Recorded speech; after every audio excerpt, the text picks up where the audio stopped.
so I had to hold up. Master coming, couldn't tell him hold up. But shame to say that we never rose up. I saw fear, I saw tears, got hunted like deer, 400 years. Remember the ways that made me a slave, still feel the boat rocking. All these hours, no clocking, hard hand, soft cotton. Whoa, what you mean? Well, John 3:16, heal of the world. I feel like Kumo D, cause I go to work, shackles on me. How do I breathe? How do I see? Who can I be? What am my identity? Lord, please heal me. Last I checked, scriptures say we next. Pay my debt, then it's boots on necks. When we flex, we want their respect. What you expect? God said we the elect, set me free. Set me free, yeah, come and set me free, yeah. Time to crown my king, come and bow the knee, yeah. I've been groping like the blind, but now I see, yeah. All my people been released, Jubilee, yeah. This the return of God, you better stand on your feet. Ruling this earth with a rod, no they can never defeat us. Black boots on the grind, set this place on fire. Burn it down, 100 million degrees. Last time I checked, you ain't paid all your debts. My people oppressed, but God said we got next. We get our respect when we got boots on your neck. Y'all better rise up, the bishop on deck. Your hands salute, Most High Christ bless. To face the land and pray for the leg. We is the chosen, you can go and check the text. Yeah, we is boasting, call it spiritual flex. What you mean? Well, John 3:16, heal of the world. I feel like Kumo D, cause I gotta work, shackles on me. How do I breathe and how do I see? Who can I be?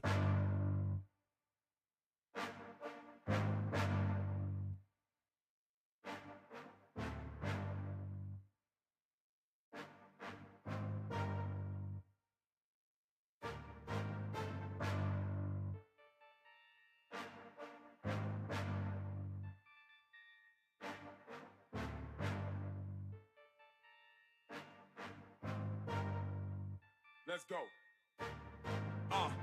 First woe, second woe, third woe coming soon. Yeah. I see the nations turning to ashes. Somebody pass me a broom. I see the angels like what's cracking. This be the day you doom. Second Esdras, chapter 7. God got things to do. God got things to prove. Show exactly who he is. You shouldn't mess with his kids. He just get better than booms. Then we gon' reign and I need a chain. We make them follow the rules. And if they don't like it, then off with his head. It's time that we put him to bed. I got time today. Israel, we gon' shine today. Celestial body, no super saiyan. I'm in my prime today. I need the kingdom, yeah, I really need it. And I gotta find a way to get through them gates. Salute Uriel like it's finally time to play. Hey, switch up. Now back to the matter at hand. See, yes, my Redeemer, he living. And he would not meet as a man. See, I built my house on a rock. And y'all said it building on sand. So when Armageddon pop off, Sunday boom, knock the socks off. Breaking the seal, locks off. 17 nations get cropped off. This is the third woe. Last time before the world blow. Repentance open, better take hold. Take heed or you gon' bleed. The glory pertain if we take a seed. So when you see us, take a knee. As I save it, crown the king. First woe, second woe. Third woe coming soon. I see the nations turning to ashes. Somebody pass me a broom. I see the angels like what's cracking. This be the day you doom. Second Esdras, chapter 7. God got things to do. God got things to prove. Show exactly who he is. You shouldn't mess with his kids. He just get better than booms. Then we gon' reign and I need a chain. We make them follow the rules. And if they don't like it, then off with his head. It's time that we put him to bed. Waking my people up so the highest can lay all these heathens down. All these matches they cleaving to clean the grounds. But the stick with the word, watch the demon drown. We was built for the whoa, battle axe. Ready when he say go handle that. See the light on the hill where your candle at. Babylon about to fall, nuka scramble that. Cracking his head like it's an egg. He eating destruction for breakfast. Give him a noose and call it a necklace. Knock out his teeth up for thinking so reckless. Yeah, that's righteous indignation. For they perpetual hatred. Keep these laws because they sacred. And I wanna rise so I can break these nations. Talking to the gods of the earth. Had to plan it first, then we taking it back. It ain't the time to relax. Come with a doctrine, you better retract. Get your act right, or we gotta react. Better come correct. We don't do it for checks. Do it cause we got next. Christ coming with the muscle, that's a flex. First woe, second woe, third woe coming soon. I see the nations turning to ashes. Somebody pass me a broom. I see the angels like what's cracking. This be the day you doom. Second Esdras, chapter 7. God got things to do. God got things to prove. Show exactly who he is. You shouldn't mess with his kids. He just get better than brooms. Then we gon' reign, and I need a chain. We make them follow the rules. And if they don't like it, then off with his head. It's time that we put him to bed. 1,000 years. You are not none of my peers. They know that they dying, and I see them crying, and I need 1,000 tears. Step by step. I'm on 1,000 tier. That biblical fire, and you getting washed, and you cannot try over here. They over hating, but they really loving this black skin. You grieving his wolves is packed in, and I'm with 100 like Acts 10. Stop reaching for things that you can't explain. What you can't explain, don't.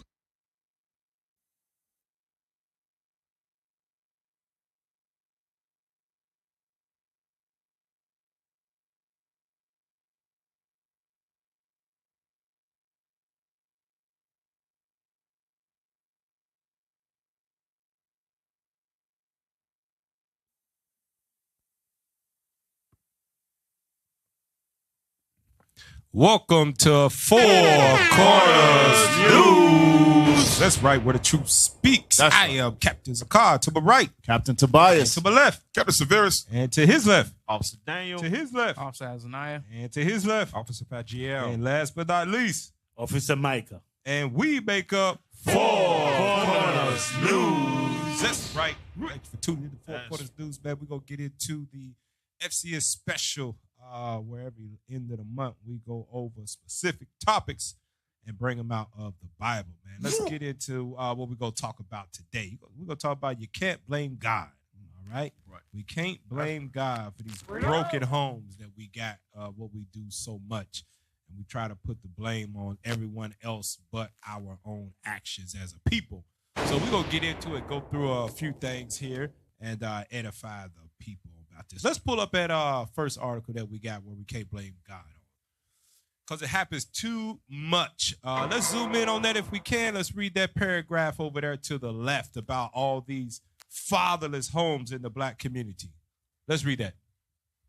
According to an OPED in America First policy, 64% of black children in the United States grow up in a single-parent homes. Yep, that's where we are today. And it didn't used to be that way. In our lowest estate or when we was facing more oppression, it was less than that. We actually banded together as a people, but we do not do those things anymore. Keep reading. Which is the highest rate in the world. In the what? In the world. Sheesh, that's bad. Versus.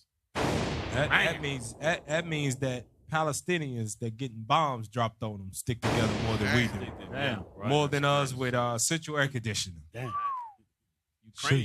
Ukraine, the war in Ukraine, all the fighting back and forth with Russia, through all that, Everybody they together. stick together. Stick together. Keep going. In 2022, there were about 4.15 billion black families. That's million. 4.15 million black families in the U.S. with a single mother, which is an increase from 1990, when there were about 3.4 million. All right, keep reading. Fatherlessness is linked to negative outcome in many aspects of a child. We're going to go over that too, man. We're going to go over that about how it's linked to so much negative outcomes in people's life. Here's one for you. Give me that in the book of Isaiah and chapter 3. Isaiah 3, and I think it's verse 12 that I want. Let's see. This is the book of Isaiah, chapter 3 and verse 12. As for my people, children are their oppressors. So that's one of the problems. So children are our oppressors. Keep reading. And women rule over them. So when kids are supposed to be at their best enjoying childhood, they turn to violence because there's nobody to curb those thoughts that they have. And they turn to violence and become oppressors of their own community. Damn. We see these things, especially in these bigger cities like Miami and Philadelphia, New York. A lot of they hang out on the street corners. They cause a lot of the crime in California. They break in and steal things. Because what's the law in Carolina now? $900. I mean, in California, $900. Yeah, that you can't lock them up. You gotta let them go. Wow. What is a young kid gonna do? He's going to oppress the people that are around him. Is that it on that verse? Sir, oh my people, They which lead thee cause thee to err. They which lead thee cause thee to err. Let's go back to the article on that about fatherless. What's that? Verse 5. Read verse 5. Come on, man. This is class. We got 2.5 hours. Bro. All right, read. Verse 5. And the people shall be oppressed, every one by another, and every one by his neighbor. The child shall behave himself proudly against the ancient, and the base against the honorable. So the child shall behave himself proudly against the older people, the parents, the grandparents, the older of our community. They breaking in their houses, they pushing them down, they stealing stuff from them. They target them more than somebody that is well-bodied or well-able. They'll target a older person knowing that they can't move around as much, right? That wasn't like that when we was young. Hell, we said curse words loud enough in a grown or older person. We were like, oh, I'm sorry. We apologize. Now, shh, disrespectful. Yeah. It's biblical. It is biblical. It's linked to many negative aspects of a child's life, and it was never meant to be that way. Give me that in the Psalm 78. Look at this. Psalms chapter 78, and let's read verse 1. This is the book of Psalms, chapter 78, and verse 1. And verse 1. Give ear, O my people, to my law. Incline your ears to the word of my mouth. Now, that's how our life is supposed to be lived. Ever since we were established as a nation and his chosen people, he gave us a law to live our life by. Right. Keep reading. Verse 2. I will open my mouth in a parable. I will utter dark sayings of old, which we have heard and known, and our fathers have told us. Who had told us? Our fathers have told us. If there is fatherlessness in the house, what happens is linked to negative outcomes in a child's life. The father is supposed to be there to tell them of what it say in verse 2. Read verse 2 again. I will open my mouth in a parable, and I will utter dark sayings of old. That father needs to be there to put the children up on, the son up on game. Basically, how to move in the streets, how to carry yourself, things of that nature. Read that again, verse 3.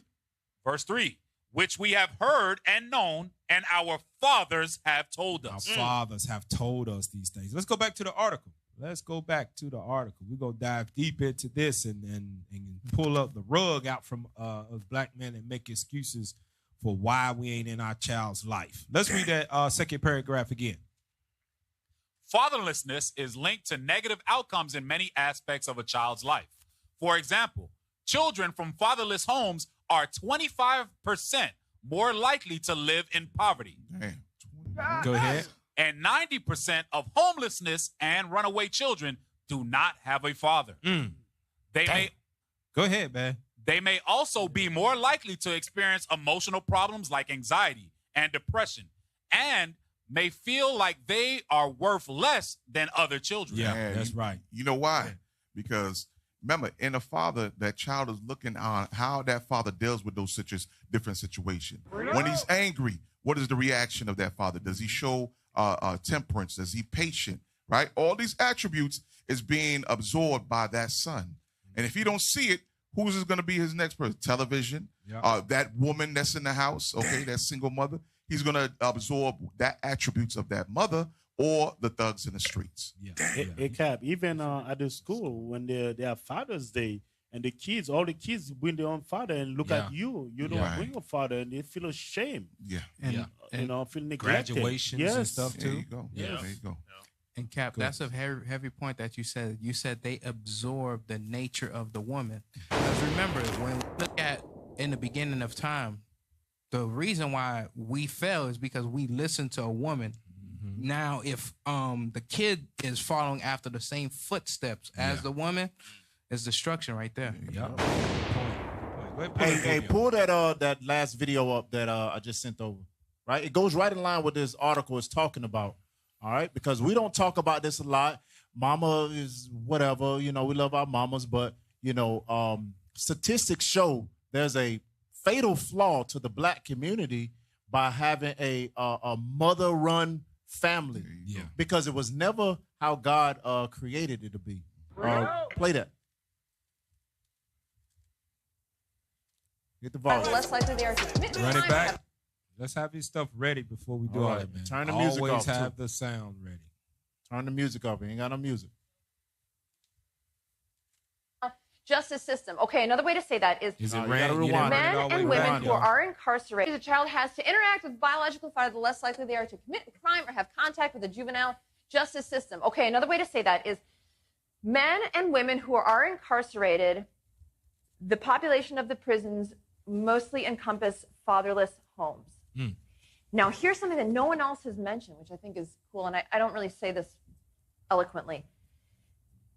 If a man and wife raise a child, they're less likely to end up in jail, but they have the same statistical chance as children raised by just their father. So if we want to keep children, adults, out of prison, mother, father, or just father. Well, we don't want to hear just father, so let's try to keep the families intact. More opportunities a child has. That's it. That's it. Very good. That's it right there. Go back to that article and see what it said right there. That paragraph that was reading about the statistics. Read that again. Okay. Just start at 90%. 90% of homelessness and runaway children do not have a father. They may also be more likely to experience emotional problems like anxiety and depression, and may feel like they are worth less than other children. And keep reading. Other challenges include being more likely to use drugs, becoming teen parents, getting involved with the criminal justice system. That's exactly what we just saw in that video. So it behooves you, mothers and women, listen, do not push that man to the curb. Do not teach that child that you don't need a daddy. Do not have that on your mind that kids are okay with just the mother or without the father, right? Don't put that into their minds for them to grow up with that generational curse that have destroyed us from the inside out, where the criminal justice system is full of us raised by only mothers. Yep, exactly right. That means get married. Basically, get married. Get married. Now, it's a link. You see it right there to the right of that paragraph where it says less poverty, right? Let's right-click on that, open that in another tab. Right-click, open in another tab. That's all. There you go. And let's go straight to that one, all right? It pops up right next to it. All you got to do is click over. Come on. That's over. There you go. I be on computers all the time. That's it. Look how easy that thing is. Y'all ain't got to make it hard with all that other stuff, man. Got an IT from at the table, Cap. Yeah, right. Let's read that, man. Look what happens. Father's in the house. Read that. Children who grow up in a household with No, we got an actual title on that, right? Less poverty, less prison, more college. That's what happens right there. Less poverty. What's going on back here, y'all? We got somebody learning on the damn job? Don't switch it. With the size, man. Come on, man. Read that again. Less poverty, less prison, more college. What two parents mean for black and white children. All right, we ain't worried about them Esau. Right. What about us? Let's That's see what happens with us. Let's right. scroll down, and let's read that first paragraph. Children who grow up in a household with only one biological parent are worse off, on average, than children who grow up in a household with both of their biological parents, regardless of the parent's race or educational background. So how much worse is it for us when we don't have both parents in the household? We know that we already are under the curses of God for our disobedience. So when we don't have the two parents that God had ordained it to be attended from the beginning, we will suffer way more than the other races will. Get that in Leviticus. Watch this. It's proof of it. This is why we can't go after our own desires. Leviticus chapter 27. Yeah, let's read that. Do I want 26 and 26 and let's do 17, 18. This is the book of Leviticus, chapter 27 and verse 17. Jump up to verse 14. Let's jump from there. Go ahead. Verse 14. And when a man shall sanctify his house to be holy 26 and 14. 26, excuse me. Leviticus chapter 26 and verse 14. But if you will not hearken unto me, and will not do all these commandments. So the stipulation of the contract is to do the commandments. That's Jump down right. now to verse 17. Verse 17. And I will set my face against you, and ye shall be slain before your enemies. They that hate you shall reign over you, and ye shall flee when none pursue it. And if you will not yet for all this hearken unto me. That means to keep the commandments. Go ahead. Then will I punish you 7 times more for your sins. So us having a single parent household is 7 times worse than any other race. Damn. It ain't just one time, 2 times, a little bit worse. No, it's 7 times worse when we don't have 2-parent households, when the man especially is not in the household. Now go back to that article. I'm going to read the bullet points that are over there to the far right of it. Let's go back. Now read those bullet points that are to the right in the gray. Children are significantly more likely to avoid poverty in prison and to graduate from college if they are raised in an intact 2-parent family. So we need that. If we want to change or have better education and change our finance outcome, that's why I let you know all the money that we got, as soon as we get it as a people, it's wasted. Because one thing about college, you might not learn nothing in college. I'm going to be the first to say that. I went there and didn't learn nothing. Not near nada. I just did what I had to do to pass. But you know what college teaches you how to do? It teaches you how to critically think, to think critically. Because you got to do what? You got to write papers all the time.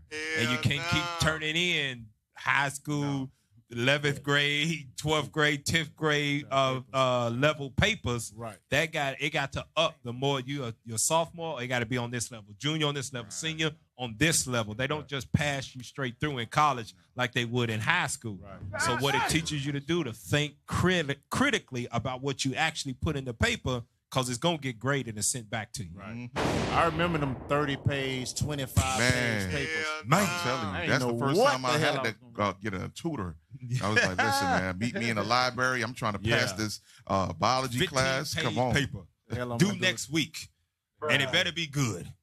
You got to think critically. So college will teach you to do that. So if you want the financial situation of black folk to change, it won't change until we start thinking critically, right? Keep reading. The next one. Go ahead. From poverty to college graduation to incarceration, black children and young adults from 2-parent families are more likely to be flourishing than their white peers from single-parent families. Man, go ahead. Let's read the next one. On average, black young adults from families headed by their mother and are more likely to be flourishing educationally than black young adults from non-intact homes. There we go. So those are the key bullet points for that. Let's go back to the article that we had or what we was talking about. I don't need all that, man. Take all that stuff off, man. This is a special. Pay attention, y'all. All right, let's go down to the next paragraph on that. Or is that it on it? That's it? Okay. All right, cool. All praise to the Most High. So let's go to that next one there that we got.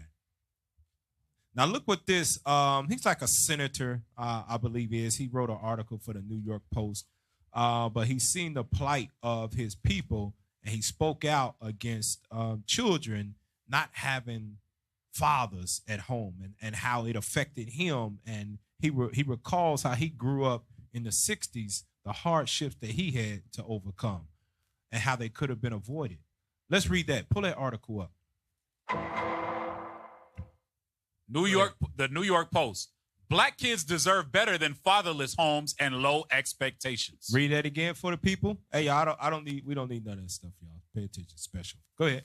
Black kids deserve better than fatherless homes and low expectations. Now watch this, what he says about why we deserve better than fatherless homes and low expectations. Because that's what a lot of the kids aim for. They have low expectations. We don't really have a vision to aim for, so we aim low. What is that aiming low? Rappers, NFL players, NBA, OnlyFans, IG, Instagram models, because we lack that self-esteem to aim high. Now look what he says in that first paragraph. I believe it is. Let's go down to it. Let's read that. Listen to this. Go ahead.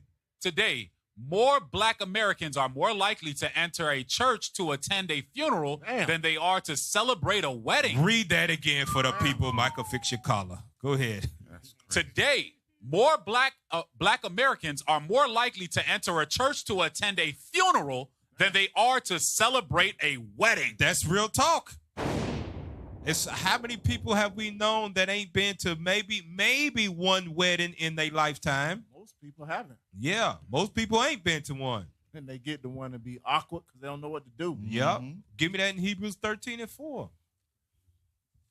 Reason why we ain't been able to show up to weddings and we go to more funerals is because we have not been taught this, because we ain't seen this. Read that. The book of Hebrews, chapter 13 and verse 4. Marriage is honorable in all, in the bed undefiled, but whoremongers and adulterers God will judge. Now, here's the thing about it. When it comes to marriage, what is the saying that's floating around the internet about the opposite sex? Man control what? Marriage. Women control sex. Right? Yeah. Now we understand why it ain't too many of our people that go to weddings, because man ain't getting married. They're not honoring marriage to take on a wife. So we jump offs and thoughts and this and that over there and strings attached, and we cool and we friends with benefits. Man ain't getting married no more. And yeah, we keep making excuses. These women is wild out here. Well, damn it, find a good one. How about that? I know it's some women out there won't get married. It ain't all of them like that. A lot of them are. But all of them ain't like that. We can't use that excuse that we ran across a few and now all of them's like this. It's where you picking them at. Right. You in the club. You in the strip looking for a wife. Come on. What the hell is this? Yeah, because we outnumber. We outnumbered by women, so you can't tell me that you can't find Right. Good point. Right. Good point. Let's go back to that article.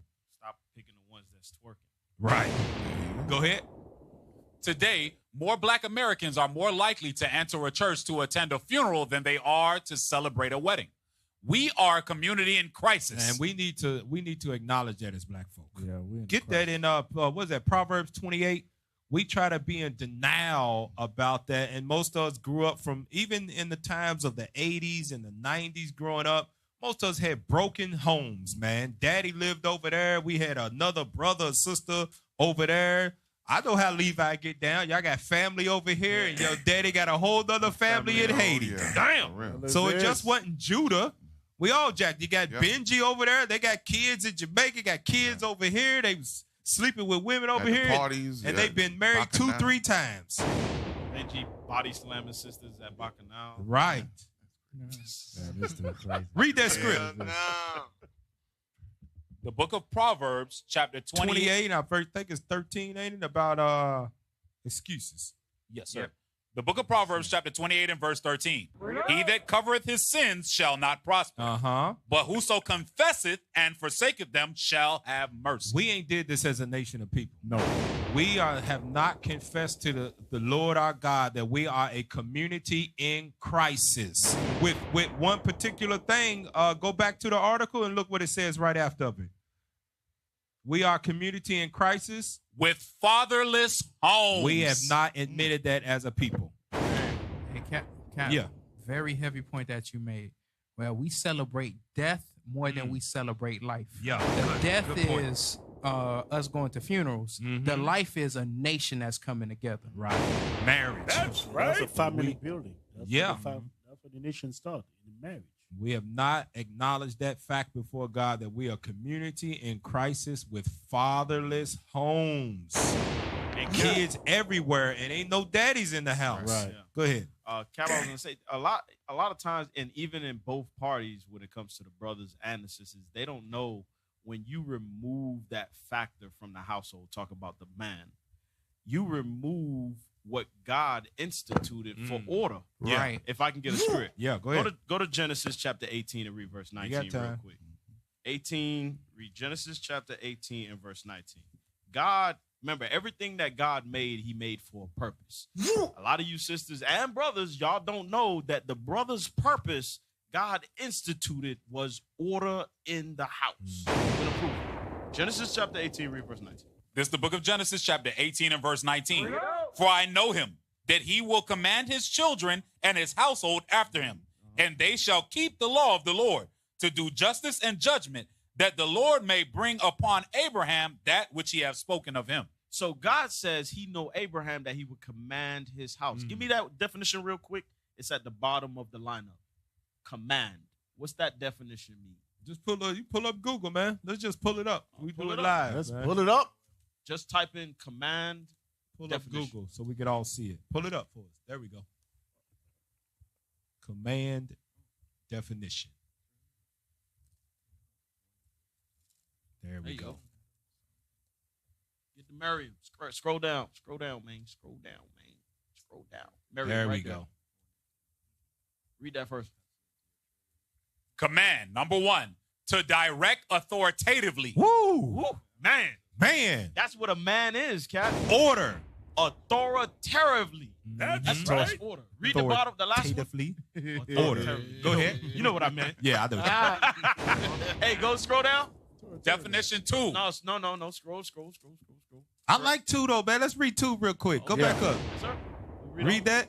Definition 2. To exercise a dominating influence over. Read on. Damn right.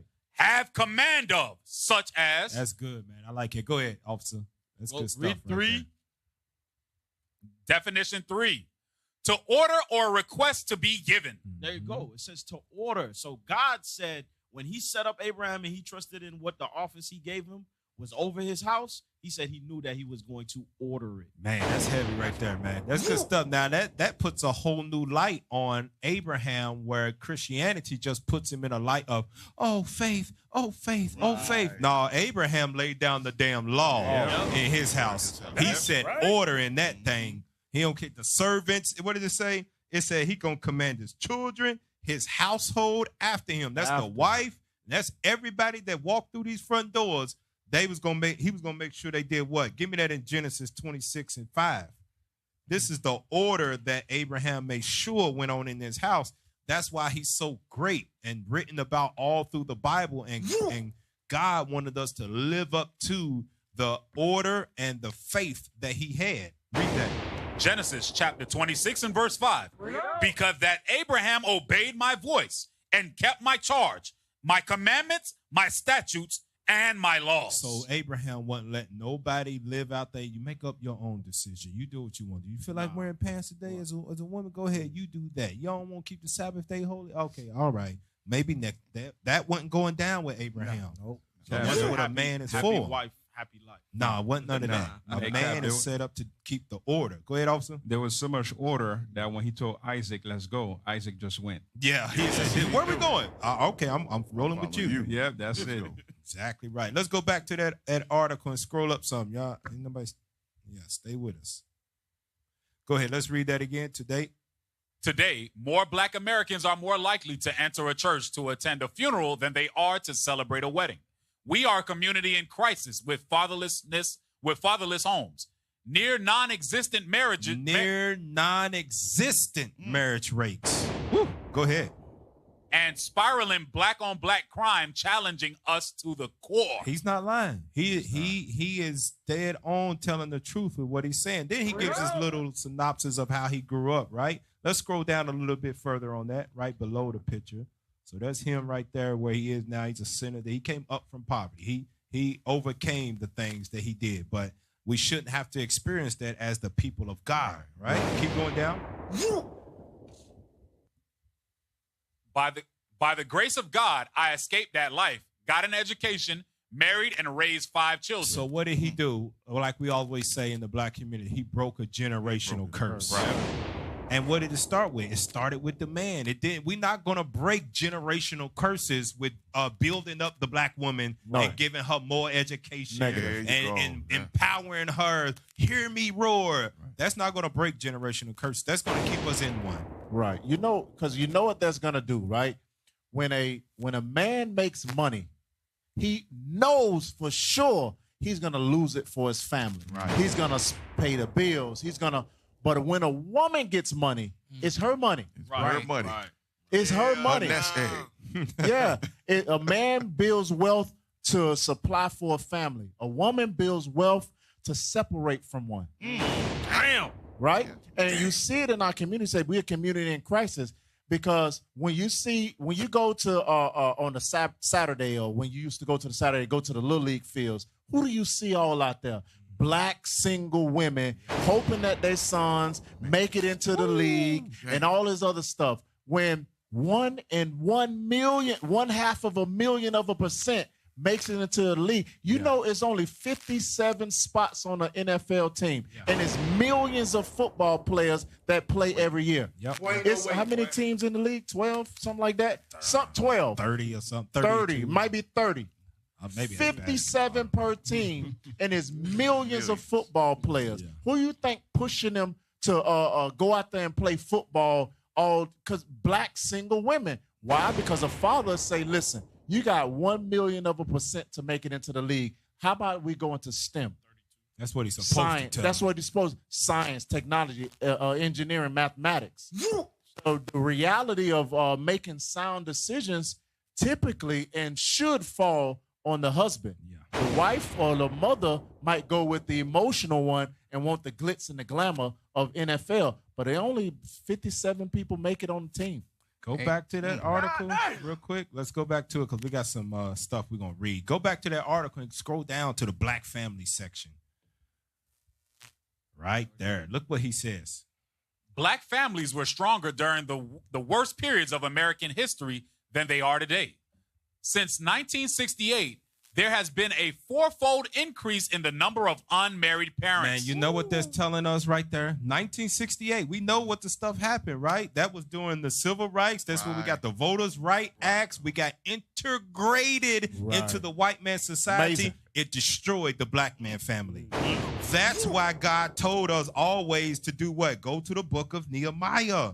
This is why we got to come back to God, especially as man. We ain't talking about that watered down Christianity stuff, man. No, we got to come back to the truth of God as it is written and apply it to our life.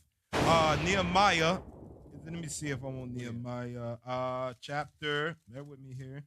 Left side, and Nehemiah chapter 12, I believe it is. Is that what it is?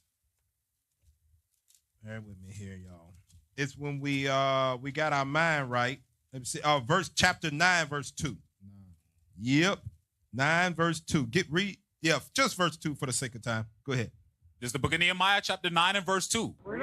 And the seed of Israel separated themselves from all the strangers and stood and confessed their sins and the iniquities of their fathers. So what do we do when we was at our strongest, when we was rebuilding ourselves as a nation? We stood up. It says the seed of Israel separated themselves from all the strangers. That don't mean all the strangers magically disappeared off the earth and it was only Israelites on the world at that time. That ain't what it did. They were still all around us. What did we do? We band together and we rebuilt the walls of Jerusalem in 52 days. Nehemiah did that. That's the same thing that we have to do today because we've been, as it says here, it's a 4-fold increase in the number of unmarried parents. Integration, for all its good that is done, it's actually destroyed us as a people. Right. Families are no more intact anymore. Kids are running wild as a people, as a young age group around here. Go back to the article and let's read on in that. Go ahead. Before you go, jump over to 13 and verse 25 and 26. This is the book of Nehemiah, chapter 13 and verse 25. And I contended with them and cursed them and smote certain of them and plucked off their hair and made them swear by God, saying, Ye shall not give your daughters unto their sons, nor take their daughters unto your sons. So he said that interracial marriage is not great. It's a sin, actually. Read. Or for yourselves. Read. Did not Solomon, king of Israel, sin by these things? It's a sin. It's a sin to interracially marriage. It's a sin to go into the other nations, give your daughter, say, it's all right, well, Becky and this is that. Nah, God counted as a sin because you're not supposed to mix the holy seed with the seed of men. There we go. Let's go back to that article real quick and finish reading that. According to the Pew Research. But census data shows this trend especially applies to black families. In 2020, just 41.3% of black kids were growing up in a two-parent household. Or a two-parent home. Two-parent home. Compared to 78.6% of white kids. Most black kids today can't remember a time when black marriage was the norm. Wow. That's right. Only on a sitcom. That was it. the only time. That was the only time. Cosby, Family Matters. Yeah. That was The the Rock. Rock. The Rock. It's a reality show. They had to create Fresh a black Prince. family. So they had to create a black family cat. Right, that was it. That's the only time they found it amazing. Real quick, let me give me Ecclesiastes 4 and 9 real quick, because that bond of father and mother being in a household, that family structure being seen by our people is very, very important. Bring it up. Read that. Ecclesiastes 4 and 9. This is the book of Ecclesiastes, chapter 4 and verse 9. Two are better than one because they have a good reward for their labor. Right. That father and mother that agreed together, like it says in Sirach 25, there's a reward because you have those children being raised and seeing the role of a father, the role of a mother. Right. Come on. For if they fall, the one will lift up his fellow. Right. They see the ups and downs in the marriage. They see it. Father probably lost his job. Mom steps up. All right. Wait till the father get back on his feet to help support. She's not talking sideways to the father while he's down. That young daughter sees that and knows how to conduct herself. All right. Come on. But woe to him that is alone when he falleth. Woe to that single mother that said, I can do it by myself. Okay? Woe to him. Hey, Cap, can I bring a script? Get Sirach 42, verse 9. Sirach 42, verse 9. Because a lot of time, even some of the women doesn't know the importance of a father in the home. The man don't know the importance of being a father. We ain't talking about the sisters. Yeah. We talking about even the man, you know, because they don't understand. Because when the man is presence only, everybody feel. You go. Yeah. Right. Everybody feel. Because I remember when you're growing up, you know, when we were in wickedness, there was a woman that's in the house. You know, if the father is there, no boy is going to the house. No. Because they know that father will bust him up. With that. With that. This is the book of Sirach, chapter 42 and verse 9. The father waketh for the daughter when no man knoweth. And the care for her taketh away sleep. When she is young, lest she pass away. That's the word of a father. You fathers, that's your word. You are a protector for that daughter, for she doesn't become a type. For she doesn't become one of them women on a side piece. Niggards. Because your word is to groom her to be a wife. Right. Because now, she watches her mama, what do you think she do? The woman raised by herself with no father at the home. Survival mode. Yes. Guess what they're going to do? She's going to always a bad attitude that her mother have, she's going to have it too. But the father is the one that correct all this nonsense. That's right. That's the word of a man. And a lot of men just abandon the word as a man. Yeah. You as a leader, that's your word as a protector. For you, to be a father, that's your word till you die. Yep. A lot of times you think father is just a simple job. No, your job is to groom this man, to see them grow, to be married and have a career. You're supposed to choose a career for your children. They're not supposed to choose it by themselves because you know the spirit of your child. Right. And then now, look at the men now. We left our world. And then what we want to do, the nation's destroyed. Right. Go back to that real quick. Let's finish it out. Most black kids. We're going to that next article we got. Go ahead. But census data shows this trend especially applies to black families. In 2020, just 41% of black kids were growing up in a two-parent home, compared to 78.6% of white kids. Most black kids today can't remember a time when black marriage was the norm. Wow. And with the influence of the black church waning... The black church is dying. It's gone. It's full of women in there. Go ahead. There is little moral authority to reverse this trend, a phenomenon I call cultural genocide. Yep. I'm glad that we read down to this point. It's called cultural genocide. And we are taking part in that. Now, we know that we wasn't the creators of this cultural genocide, so we're not going to negate that fact. But we are in a time where we do have the internet at our resources. We can read now. We can pick up books, and we can change the way. We can actually dive into the Bible to learn how to become a father and a husband to our women and our kids to change those things. But let's go to where this cultural genocide began. It began right now with social media and the effeminizing of the young black male. It started way before that.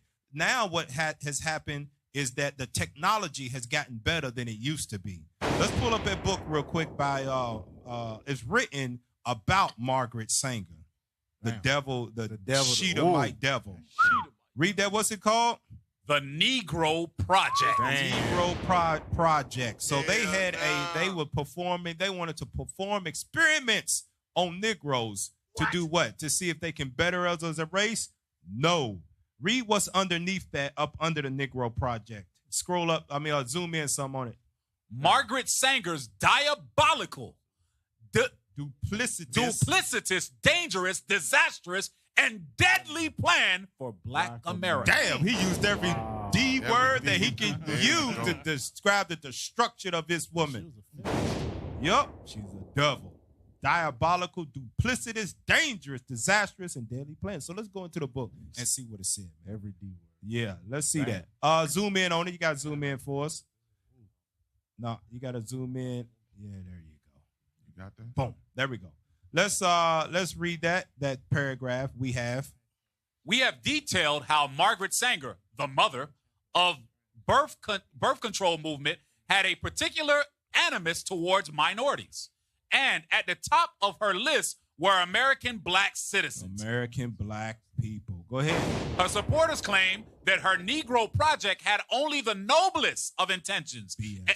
And that she was merely trying to empower women. There we go. That's what we call it, a feminist. This is what the white people do. They use words because they play on our ignorance as a people and our poverty and our oppression, and use words that they know will incite something in us to get us moving, but it's actually to destroy us. And at what he say, diabolical, duplicitous, dangerous, every way possible to destroy us as a people.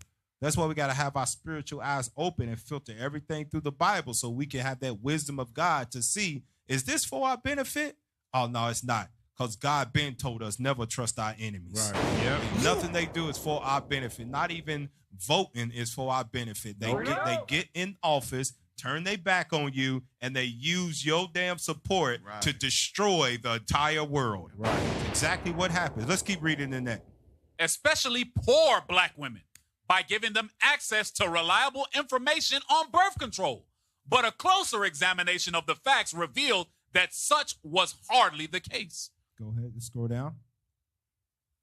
In the first place, Sanger considered all minorities inferior and unworthy of life. That's why she set up the abortion clinics. Keep going. And Blacks held a particularly low rung on the ladder for no other reason than the color of their skin. What else can explain her alliance with the New Jersey Ku Klux Klan? So, hey, we always point the finger at that white man. That white woman was in agreement with her devil-ass white man. Right. They are pretty sure. Now, looking at back at hindsight 2020, we might have thought some of them was man up under them hoods. It was some women up in there, too. No cap. Remember, they was making the hoods for them. Yeah, there you go. What's that movie? Django. She made My the wife hood. made that. Yeah. Don't ask me and mine for nothing. Right. Keep reading. Whose ladies' auxiliary she addressed in 1926. Why would she have anything to do with avowed racists like Lothrop Stordom S. Adolphus Knopf? Go down to the second point. We ain't read none of them Jewish names. Right. Go ahead, read secondly. Secondly, giving her hatred for organized religion, especially the Catholic Church, the fact that Black Americans, just as they are today, were the most deeply religious people in the country, must have rankled her on a most visceral level.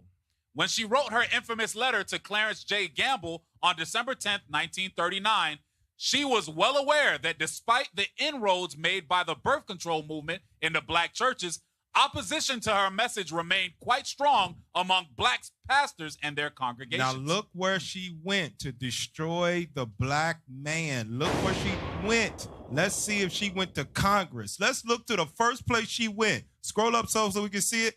Go ahead, read that. To Sanger, this simply would not do.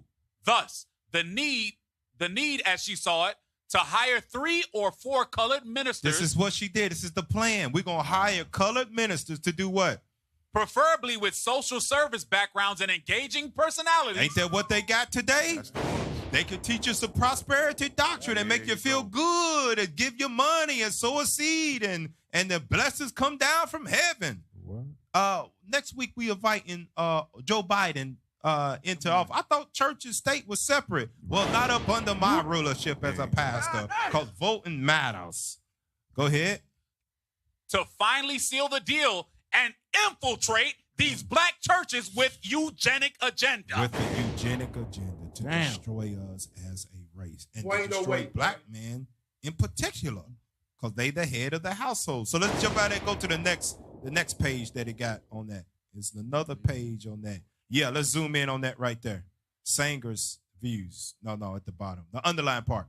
Let's zoom in on the underlined part. There we go. Yep, let's read that.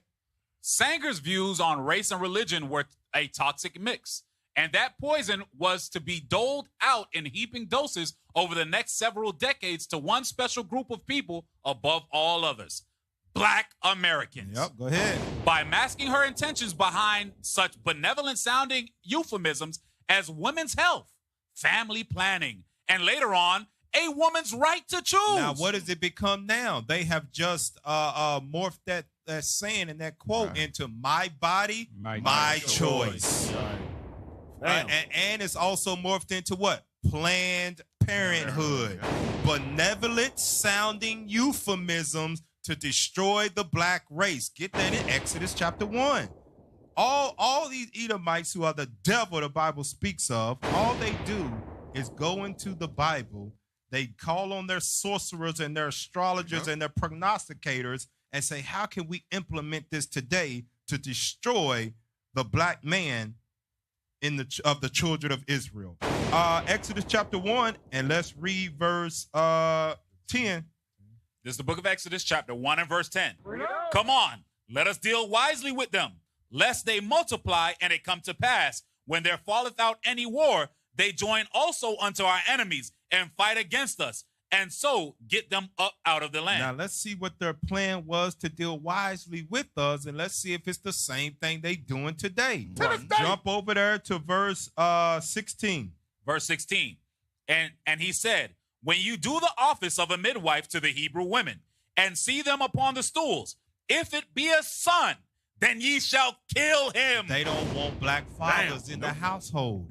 So they don't even wait until you grow up to throw you in prison. They trying to kill you as a child. Cap, you see how they went just as they do today.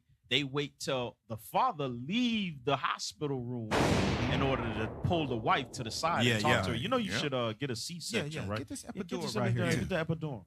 Yeah. That's the same thing. Yeah, we want to give your 3-hour-old baby 6 shots to go ahead and vaccinate her. Let's go ahead and do that. Get it out of the way while you're at the hospital. You won't have to come back in this godforsaken place. You've been here for 20 hours in labor. Just go ahead and give him 4 shots right now, and you come back and get the other 12 tomorrow. I remember. Then they got autism. Those that escaped the wound.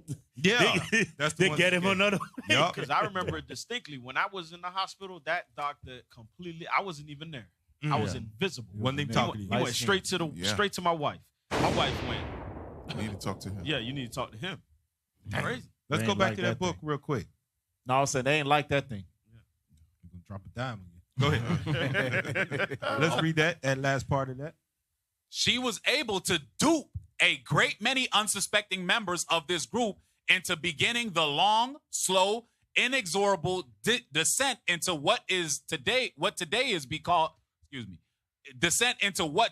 being called by many black Americans an extinction level event. Now check this out. We just read the last page. Where does she go to start her plan? The church. The black church. Black church. Right. And they still doing it today. That's why black men, they don't go to church no more. Cap, you know what I like what he brought out in that book? How he said through the process of time. It's like, they always use the example of the frog in the boiling pot. Yeah.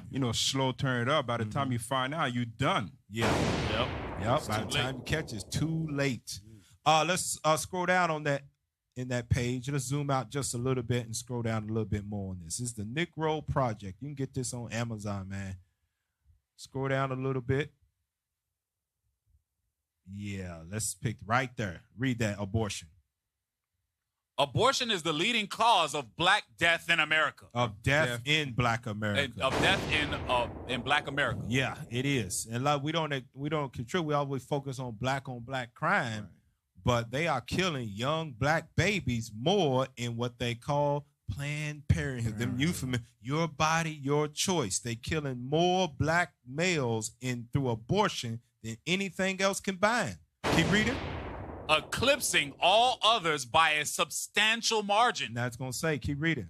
Abortion wipes out the lives of unborn black children to the tune of nearly 500,000 every year. Just think of that. Listen to this, y'all. 500,000 a year. Because what it say, the children of Israel is like the sand of the sea. If we was letting 500,000 kids of ours live a year, 500,000, next year, 1 million, 1.5, 2 million, 4, it's like that. You ain't gonna see nothing but black people around here. Yep. And that's how you know that we're dealing with Satan's seed. Because remember, we are made after the image of God. So anything that you do to his children, you're doing to God himself. Man, that's a hell of a number, man. 500,000 a year. Got your head on that one, boy. This place would have been took over. That's why they know they it's built on blood, y'all. Yes. It is built on blood. Just look at those numbers. Yeah.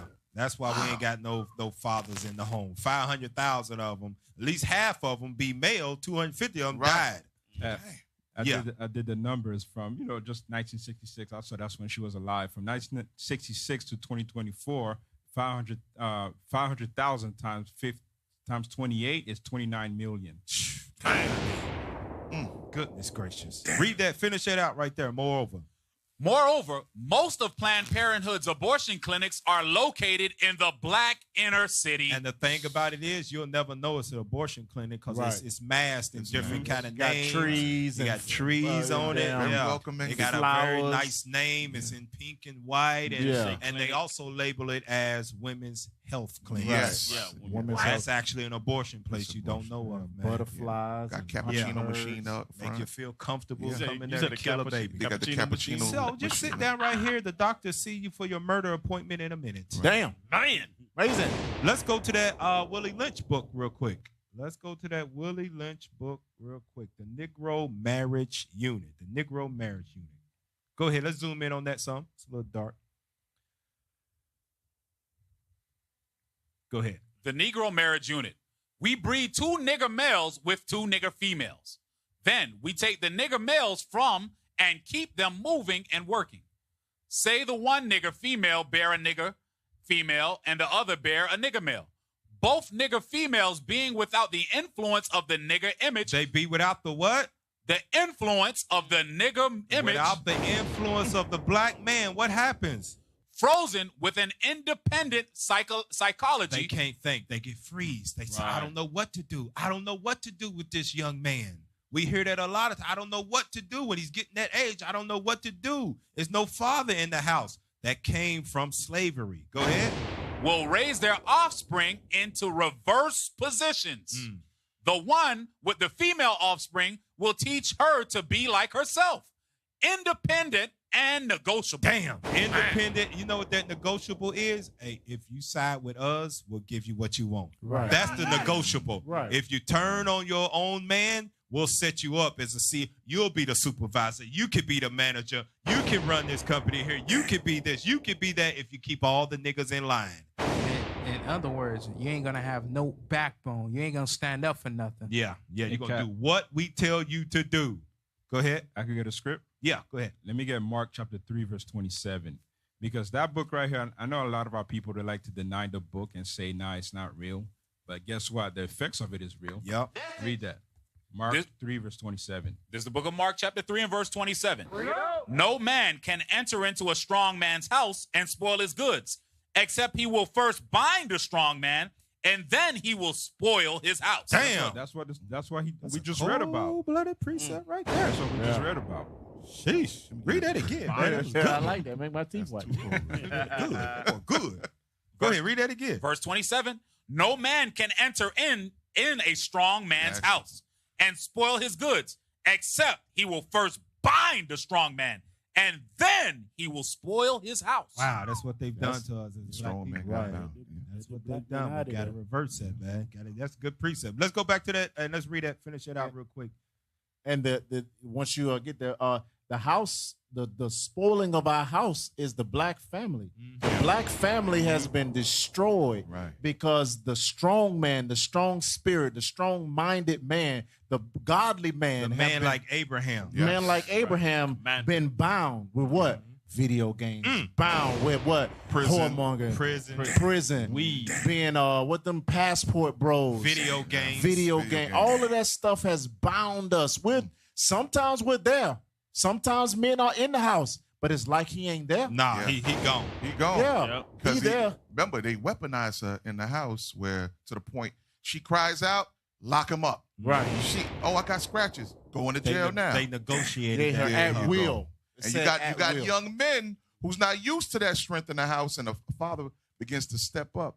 Then guess what? That young man, he wants to side with the mother. Kick him out. Yep. Right.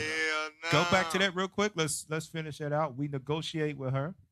We negotiate with her, through her, by her, and negotiate her at will. That's why when black men go into the hospital now, after their child is born, they don't even acknowledge the black man. Right. They look right past you and start negotiating with her. Yeah. Damn. They still do these same practices today, right? And lower the self-esteem of the black man, and he ain't nothing. Oh, let me just move out the way. She'll take care of it. That ain't how it's supposed to be. We supposed to command the household and lead it. And the black man don't know no different. And but the black man thinks that's the norm. Right. Think that's how it's supposed to be. They see big mama. They see big auntie. They see whoever, woman leading the household. And you hear, I want to give my thanks to my mama. I want to thank you. Know who did that, man? And they pointed it out. It was the one Zion Williamson, the basketball player. He was raised by his father and his mother, two-parent household. Right. That Negro got up on the NBA stage as the #1 draft pick and said, "I'd like to thank my mama." Ain't no way. Didn't even acknowledge his daddy, man. That's crazy. Sheesh. That's what you talking about. Let's finish that out, man. We got to move on. Go ahead. The one with the nigger male offspring, she being frozen with a subconscious fear for his life, will raise him to be mentally dependent and weak, but physically strong. Read on. In other words, body over mind.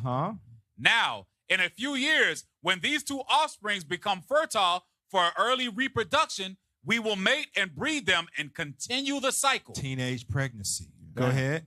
That is good, sound, and long-range comprehensive planning. So now let's go to that video of what these young black males of not having a father in the household, what they are experiencing internally, and somebody just asked them, how is it growing up without one? Make sure it's all the way back, man. Go ahead. Give me sound. What do you think the biggest thing that guys struggle with is? Fatherless child. Fatherless, like not having a dad in their life. Like this, I'm being real. Right, like not having a father figure. No father figure. No father figure. And it's not even like no jokes, bro. My dad's in prison. Hold on. Somewhere in Florida, I don't know. My dad's doing drugs. Like, bro. And my dad's in prison. Like father figures are like. Overrated. It's something about like there was one guy that did take care of his kids. He had kids. He didn't take care of his disciples. We live in these like shitty areas with no father figures, bro. People like they have kids. People expect them to go out to cheat, but they have a bell roll. Treat a female right. What do you? Y'all heard it from young teenage black men. Now you see why they act out in the way they are, and they turn into drill music, and they around a bunch of hoodlums and gangs and stuff. They looking for some kind of leadership or somebody to guide them. So they go with the older dudes that are jacked up and into that life because they didn't have that. They struggle with it, and now they turn into a disruptive, oppressive regime of kids going around terrorizing the neighborhood. Get that in Sirach chapter 3. I want you to read verse 11. This is the book of Ecclesiasticus. Chapter 3 and verse 11. For the glory of a man is from the honor of his father. Read that again. For the glory of a man is from the honor of his father. Now you understand why these young kids grow up with low self-esteem, because without you in the household as a man, they have no honor among themselves. So they find it in violence. They find it in drugs. They find it in women. That's why they had games like, hey, man, how many girls you had sex with? I had this many. How many you done sex with? How many blunts you smoke? I can smoke this many. How many niggas you done robbed? That's because the father ain't there to give them something to look towards, to be glory in. That's why we gotta be in this household. The young kids is telling you what the problem is. What's the hardest thing for them to deal with is having no father in the household or even role models around them. The role models is the drug dealers and the drunks on the corner. They see that every day, and then they have low expectations and low self-esteem. Right. Now look at this. Play that next video. This is what it looks like, man. This is the reality of it. Play that.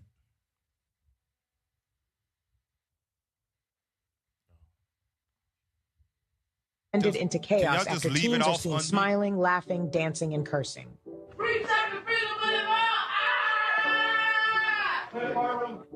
These are the scenes in a Broward County courtroom which turned into a circus after teens were seen misbehaving in what was supposed to be a serious court case. This resulted in additional teenagers being taken into custody. Hush your mouth. I said it. The teens were accused of stealing cars and running from police. Courtroom. You see what it says at the top? Real daddies needed ASAP. And why? Give me that in Isaiah chapter 51. Isaiah 51 and start at verse 20. This is the book of Isaiah, chapter 51 and verse 20. Thy sons have fainted.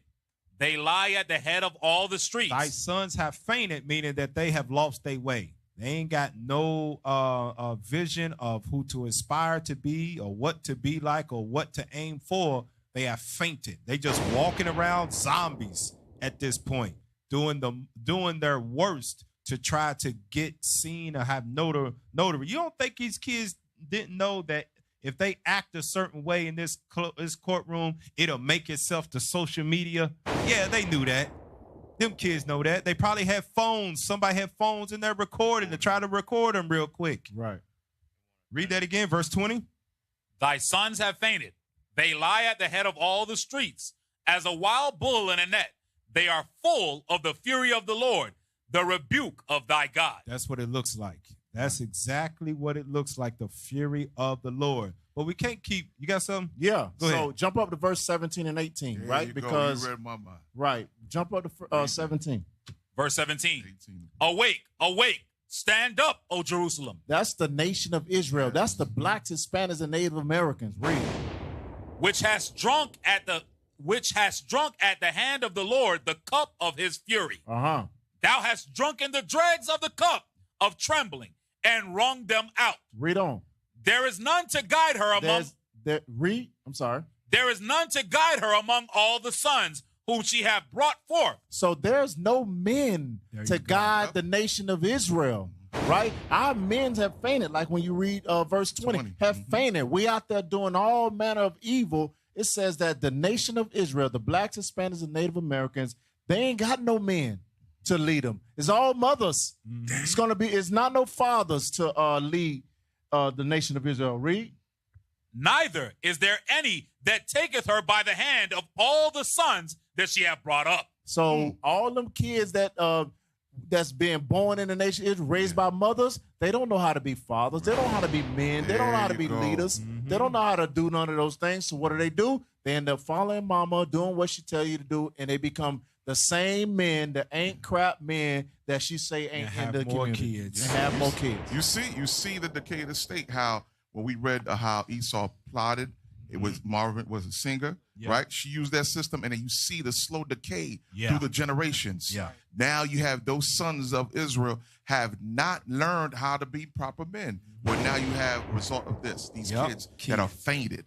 Look at this. Go to Psalm 78. Psalm 78 and 5. Why is it so important for the man to be in the household, to honor marriage and stop sleeping around with a bunch of women that give it up to you because of whatever you may got. All right, you got to resist that as a man and get married. Psalm 78, start at verse 5 down to 8. Psalms chapter 78 and verse 5.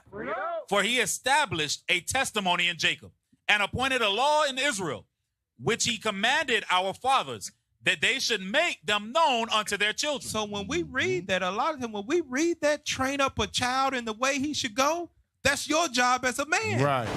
You as a father, that's your job to train up that child in the way he should go. When you read in Deuteronomy 6 where it says, thou shalt talk about these when thou walkest by the way, when thou risest up, and when thou liest down, that's your job as the man supposed to be doing that. Right. The mother is to reinforce what you saying by, because they're going to be the first teacher to reinforce what you putting in them as the father. It says our fathers were supposed to make this known unto the children. That's how important you are. Keep reading. Verse 6, that the generation to come might know them, even the children which should be born, who should arise and declare them to their children. Because if they get it from you first as a father, they say, man, this is important. My father taught me this. I'm going to teach my son and my daughter this as well. That's right. Keep reading. That they might set their hope in God and not forget the works of God, but keep his commandments. Now you see why these kids is like a wild bull in the net. It's because the fathers ain't there to teach them the commandments of God.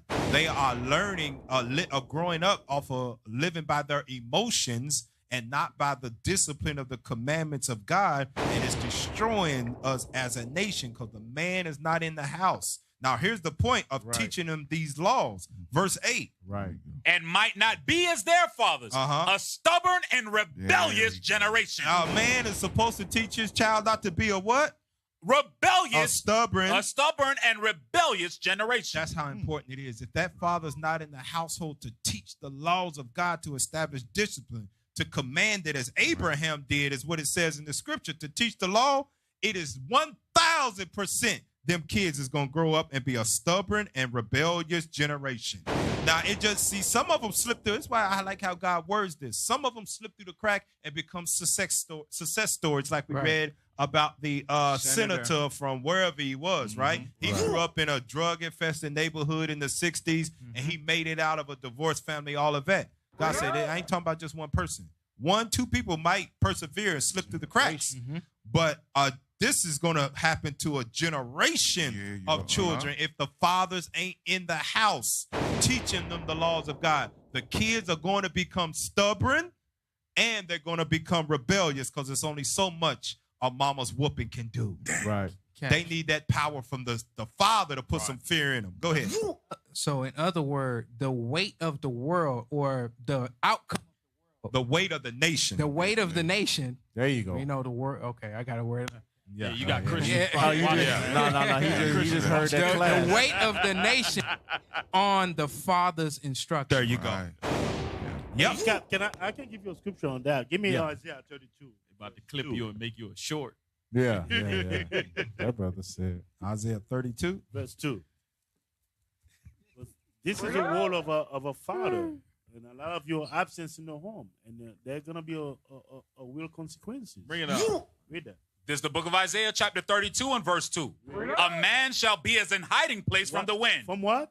From the wind. A man shall be the hiding place from the destruction. Because look at even today, look at the destruction that against our youth. Right? Yeah. You're the one that the man that sees it supposed to cut it off. Hey, don't get involved in this. Yeah. He's the one that set the tone to guide the family. Yeah. Man shall be the hiding place. If there was a man in the house, a lot of these kids would not join the gang. Exactly right. Right. There you go. You because hit it on they the join head. the gang because they don't have a family structure. They go in there. That's what they call the gang. That's my family. Yeah. Because they don't have one at home. Good point. Women cannot give that to them. Only a man can guide a man.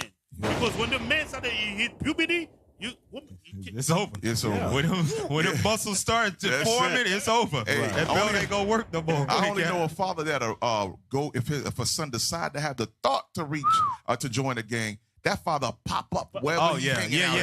He'll pop up. Yeah. Machete and all, ready to go. I saw a video. I remember when I was growing up, I was never scared of my mom. Oh, no. I was scared of my dad. Yeah, I saw a video. Little boy wanted to go to school. throwing up little gang signs or whatever, or was on internet or something. Facebook, I see. Yeah, he pushed live. He said, "Hey, tell them you ain't in no game. Yeah, I saw you in the game? Throw up them signs if Throw you them slap signs. on his ass. Say, no, sir. Bow. Yeah, this is the one that y'all thought was a thug. He ain't no thug. He ain't no. He got a 2-story household. He got a mama and a daddy. He ain't none of that. What he? Man, that's that dude, a man being a covering from the wind. He became a little boy again. Let's go to that next video because we ain't got excuse because we've got access to become better fathers now. We got money and all of those things, right? But a lot of us choose to stay in that lower state that we was in slavery mentally and perpetuate the Willie Lynch letter and the Margaret Sanger Negro Project. We doing that on our own. And the proof was shown with Cam Newton that just went viral. Right. Pull it up and let's look at this mindset of a multi-millionaire NFL MVP. Leader of a team, too. Let's play the video. Amazing. I understand. A lot of people see my situation and not think that I'm not high function. What situation? See my situation. That's a very vague question, and this for you. What situation are you referring to that they're looking at and thinking is not high function? Just my now, life. See, let's pause it real quick. She's a therapist, okay? He invited her on the show, Dr. Cheyenne Bryan, and she's going to quickly assess the situation that he's talking about. He says, people think I'm low functioning. Okay, so she's going to break him down. Go ahead. Your life entirely or your life in relationships? My life. See, don't deflect. Pause Let's it. stay here. Now you see that my life, that's deflection because he knows it's about to get real. She caught it quick because she's trained to do that. That's what we do as black men. A lot of times we get put on the hot seat. We start deflecting, acting like a damn child. Start acting like a child. Damn. Go ahead, let that play. Life entirely or your life in relationships? Both really. And they think that you're low functioning. No, I don't. You just said people see your life and think you're not high functioning. The opposite of that would be low functioning. No. Okay, so here you go. You're trying to take my intentions away from this. Is can I correct it? Yeah, go ahead. Or can I give you more? Yeah, some more information. Heck yeah. So, I'm not married, right? I have beautiful children. How many? 8. I didn't do my research. I thought it was 4, but 8. Okay. No, baby. Cool. It's by how 8. many women? 3. Stop. Boom. Man, you already done lost. You already done lost. Now, see that what the problem is how money doesn't help us as a people because his mentality ain't changed. Nope. He thinks because he has a lot of money, I can take care of all these kids, right? Now, and we forget that the being a father is meant to be a part of a family, not to be over here and over there and over here. Watch, she's gonna say it. Go ahead. And this is the kicker. I want more. Oh, God. Now. By multiple women? What's the intent of just saying about your wife? I just want God to bring them. There you go. What's wrong with Christians, man? That's what the hell is wrong with this dude? Yeah. That's the problem. That's the Christian face. It is. Give me that in Romans 3:18. Amazing. To be a fornicator, unmarried, multiple kids, just because you got money does not make you a father. Right. It does not make you a family either. And for you to call on God in situations like that when you know you're doing wrong, Romans 3:18. This is what God says. The book of Romans, chapter 3 and verse 18. There is no fear of God before their eyes. No matter, don't be fooled by them calling on God in their evil situations. There's no fear of God before them. Because if you ask them, is God okay marriage outside or sex outside of marriage? Does God okay kids over here and over there? Does he want us to be together? Oh, of course he wants us to be together. No, and you're supposed to be married. That's what God wants for us. So why did you do it? Oh, you know how it is. You know the same thing when you said, do you have to keep the commandments? No. Can I kill? No. They the same thing, same Christian, stupid Christian response. No fear of God. He knew it was about to get real because he started off vague. Yeah. Let's go back to it. And you have, so you just. Because my point is this. My desire to get married is lower than my fear of divorce. So, made some damn sense. as you had said, you know why? You know why? I didn't say it. I will agree. Pause it. You know why his fear is that? Is because he doesn't have the Bible to guide him in the way of choosing a woman that he will stay with, where you prove a friend first. So what is he now? He lives in the thought of, if I get married, they're gonna take my money. Why? Because I'm a whoremonger and I want to sleep around with a bunch of women and have multiple kids. So I'd rather sin against God than have my money taken. No way. So basically, he's that buck.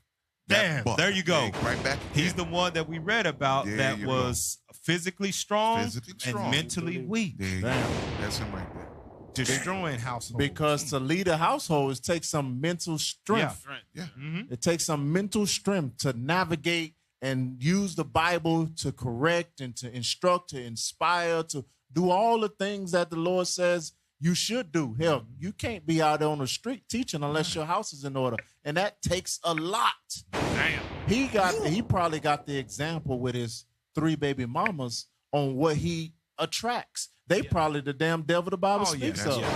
So he's afraid to get married because look who he had kids with. So he doesn't have enough mental fortitude to submit his house to him.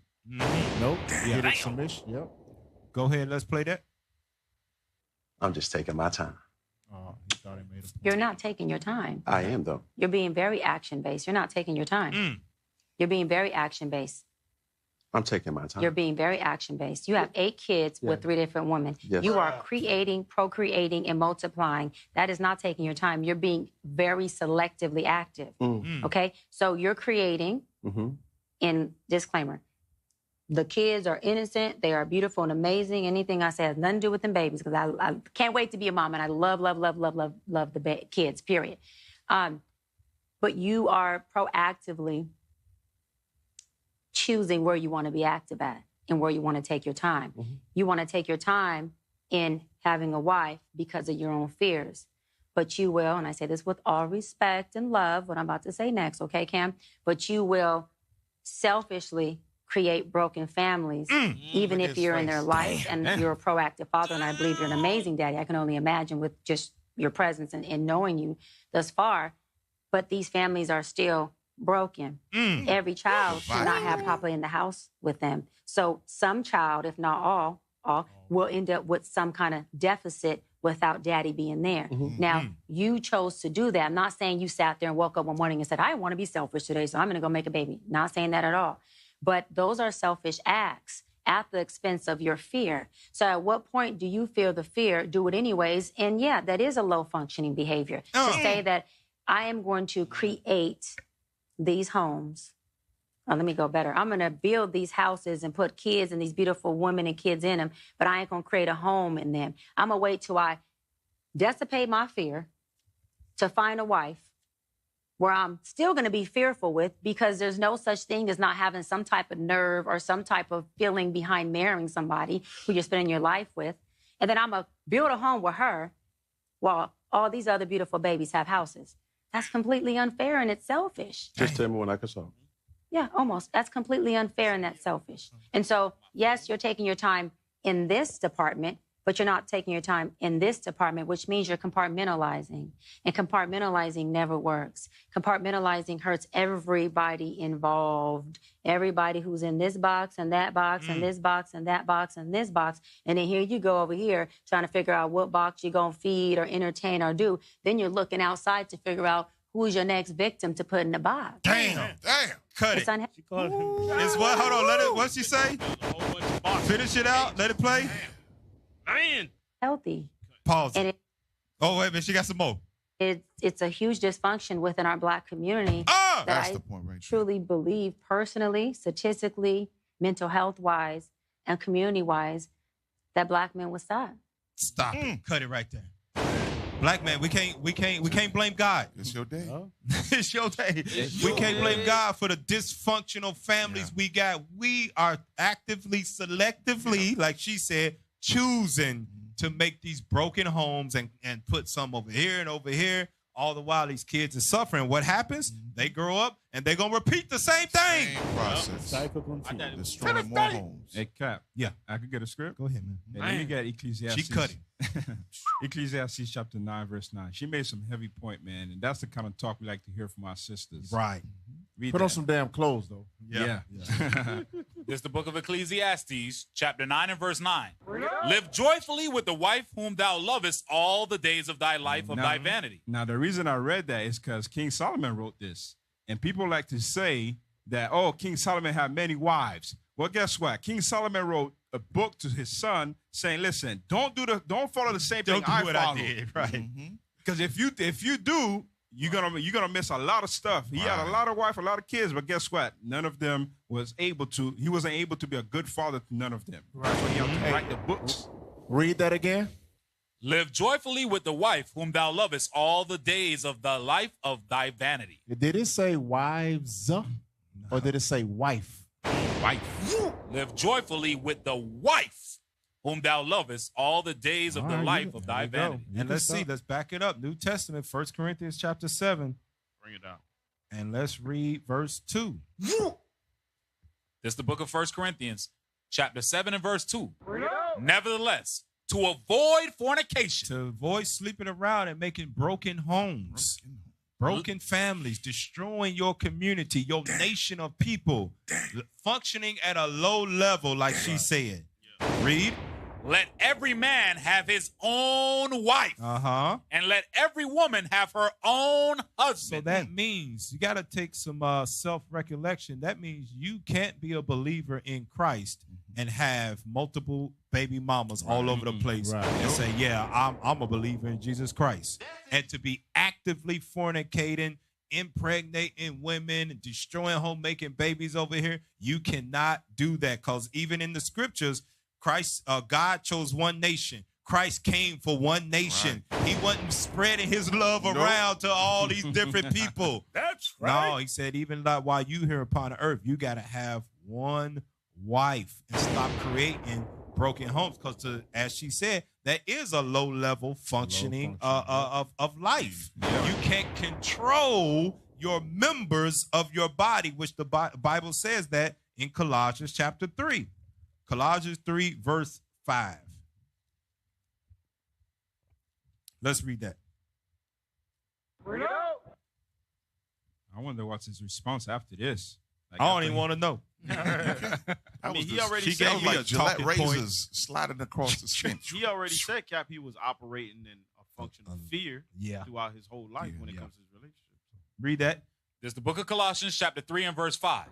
Mortify, therefore, your members which are upon the earth: fornication, uncleanness, inordinate affection, evil concupiscence, and covetousness, which is idolatry. There you go. You got to mortify your members. And if you cannot mortify your members as a man, you are operating at a low functioning level. You can't control your body. You get the urge, I got to act on it. That means your flesh controls you, and you can call yourself a grown man. I'm grown, all of that. Well, stop doing what you do. Oh, man, wait a minute, man. You tell me, give up all these women? Get married and not have all these kids with however many other women because I want more kids? That's low-level function.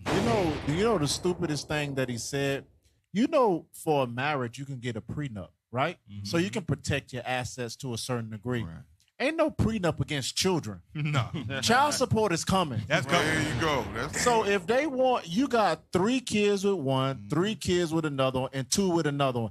If all 8 of them, if they put all 8 of those kids getting child support from, you're going to lose more than what you think you're going to lose. What you're afraid of. That you're afraid of, because you can, there's law to protect yourself from losing assets if you were wealthy or rich before you get into a marriage. You put it in a prenup. When you start having children, ain't none you done for 18 years. So he's telling you what the real fear is. He's feared to get in that, just focusing on that one woman, because he knows he has that whoremonger spirit. That's it. He's going to get caught in adultery. That's it. Now that prenup is null and void. Thank you. The Lord described that low functioning mentality. Go ahead. Go to 2 Timothy chapter 3 and let's read verse 1 and 2. In other words, when you're functioning in that low, what they say? Capacity. In that low capacity, this is what God says it is. Read. This is the book of 2 Timothy chapter 3 and verse 2. For men shall be lovers of their own selves, covetous, boasters, proud, blasphemers. Verse 1. I wanted verse 1. Verse 1. And 2. Verse 1.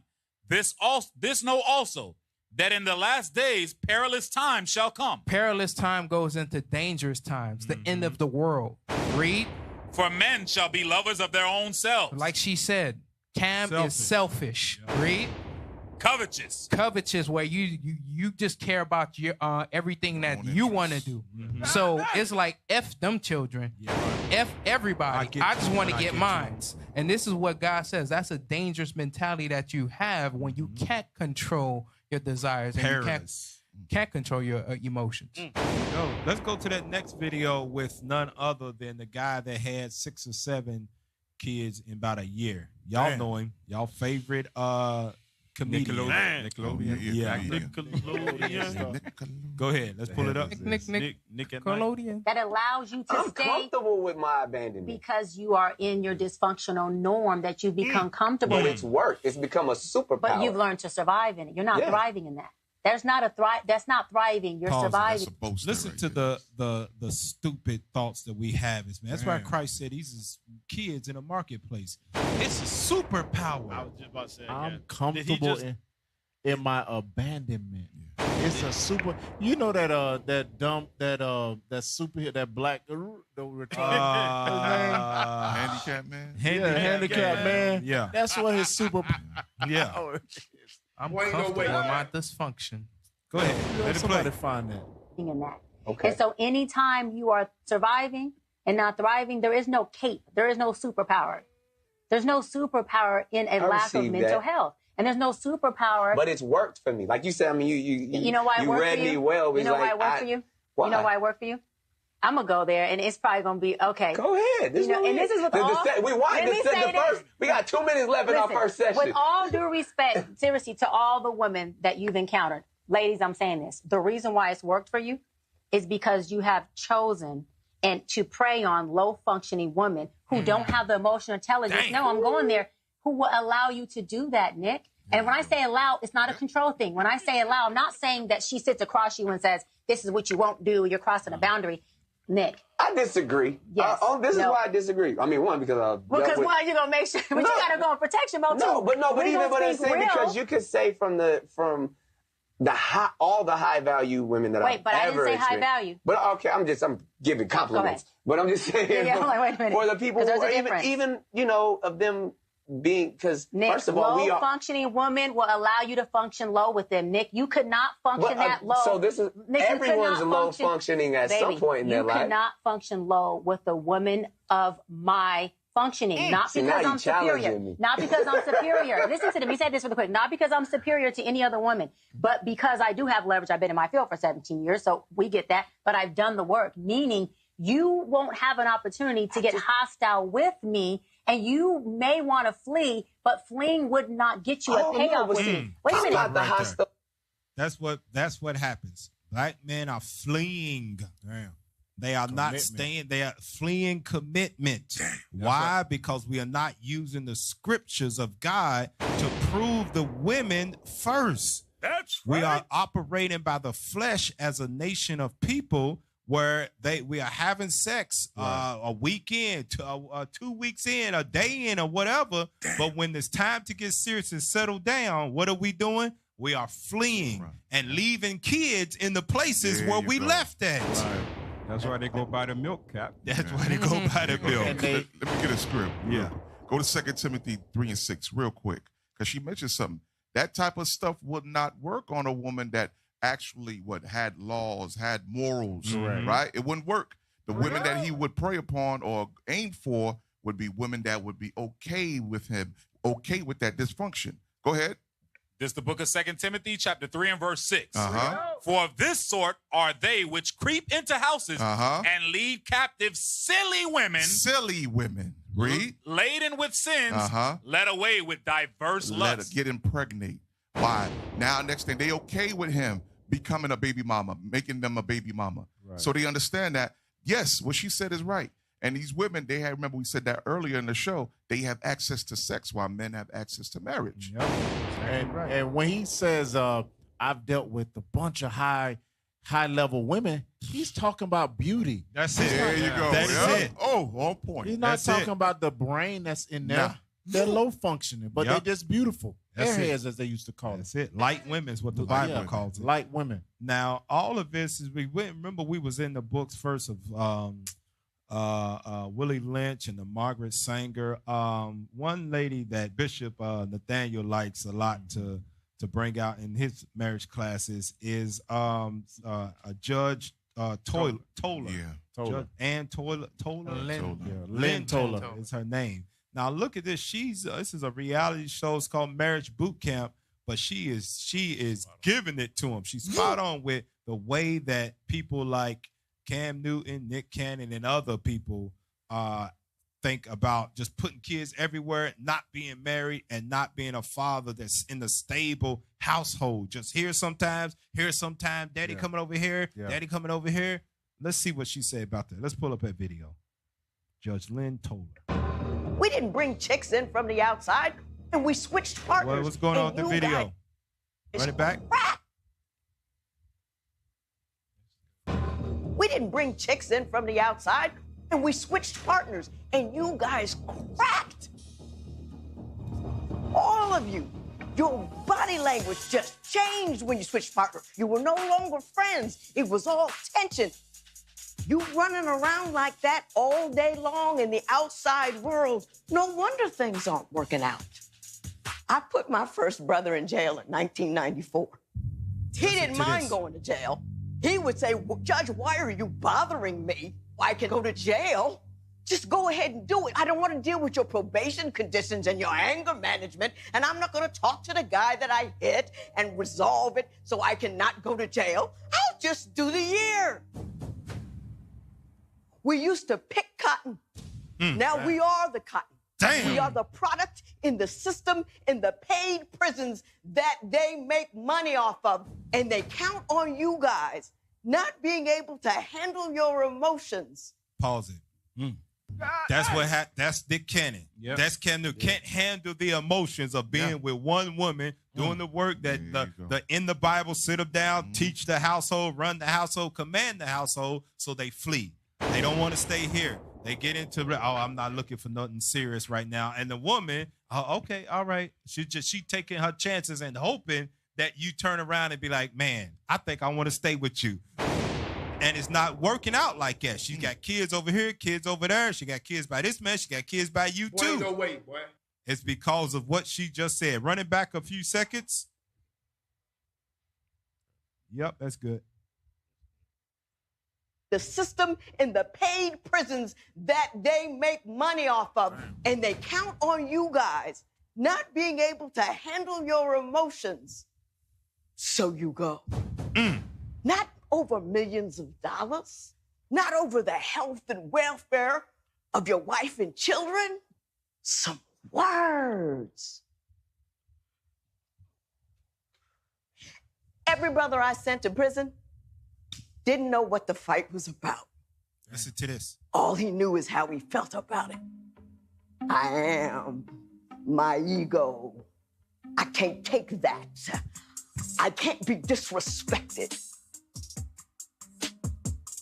I need you to sit whatever nonsense happened today down, because it matters to me what happens to my people. In today's climate, if you can't control your actions as a black male, you might not make it to tomorrow. It just matters. And I want it to matter to you. You got more followers than I ever will have. People know what you do, they know what you say, they know what you teach. What you gonna do? Damn, heavy right there, man. Heavy right there. We got to change our mind as a people. Now, go to the next video to show that stuff of a man not being in the household and not caring about his people and fleeing whenever things get hard. It don't only affect the young boys. It affects the women as well. Now you see where we are as a state of people where the men are destroyed and the women are destroyed. Play that next video. If you look at it, a lot of women who pick the wrong man don't have their fathers. And I feel like it's because the fathers teach their daughter, because whether a woman sees her daddy, she still got that love. Like you said, women are naturally loving. They gonna love their daddy no matter. Absent father can get back to his daughter life before he gonna get back to his sons. That's just the truth. So that being said, I feel like this abstinence of fathers, like you said earlier, like we always say, this abstinence of fathers is teaching these daughters that's love. That a man supposed to do whatever he wants to, have sex with you, leave, and don't help raise the child. Believe it or not, they know that that's wrong, but in their subconsciousness, they take a note and they telling themselves, this is the type of man you need to take. If you look look at that. Go to that in Sirach. Go to that in Sirach where it talks about, I think it's Sirach 26 or maybe 7. I think it's 20. It's chapter 7. Yep, Sirach chapter 7, read verse 25. Look at this. This is how important it is for the man to be in the household, for us to stay there. Go ahead.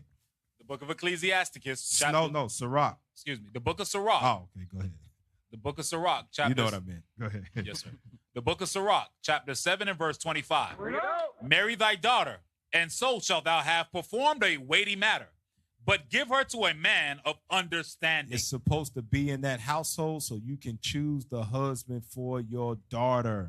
So she is not by herself in making those decisions, because she's going to continually make bad decisions. It's going to be based off of emotions, her feelings. That's why you need to be in the household, because it affects the sons and it affects the daughters. Now look at this sister that was raised by her father, and look what she says. Pull it up. My dad raised me to understand that men play chess and women play checkers, so that they have a completely different line of thinking than women do. I didn't really used to understand what he was talking about, but as I got older, I did, and especially the last couple of years, I see in real time every day men creating circumstances for things that women don't see, whether it be positive or negative. And men are meant to do that, he said, because they are the leaders in the home. So they're supposed to create the circumstances for their family's success. And they do that by chess. And it happens completely unbeknownst to women because we just don't think in that way.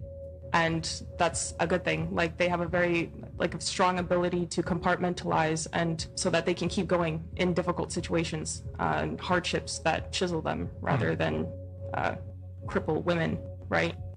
Give me that in Sirach chapter 11 and go to verse 29. She understood that don't get played by a man, is what her father taught her. For what reason? The Bible says that. Sirach chapter 11 and read verse 29. Yep, let's just read 29 for the sake of time. Sirach, chapter 11 and verse 29. Bring not every man into thine house, for the deceitful man hath many trains. What she say? He got many different ways and many different angles. He's always thinking of something. He is setting you up to go to places where you ain't even thinking about. You only know that if a father is in the household and able to teach a daughter about those things, what to watch out for, what to look for, how to choose a man to bring home to him so he can examine him, or he looks out for him and say, nah, this is the one I want you to be with right there. If the father ain't in the household, it's going to be mistake after mistake after mistake, which will ultimately end up in what? Like Cam Newton, 8 kids, 3 different women in all different places. And want to have more. And want to have more. Want to destroy more. A father is needed in the household to speak life into a son as well as a daughter, like his next video says. Pull up that next video. I said it before, I'll say it again. The world don't give a shit about you and me. Man, this is heavy. We are not afforded the luxury of being average. Gotta work 10 times as hard just to get anywhere.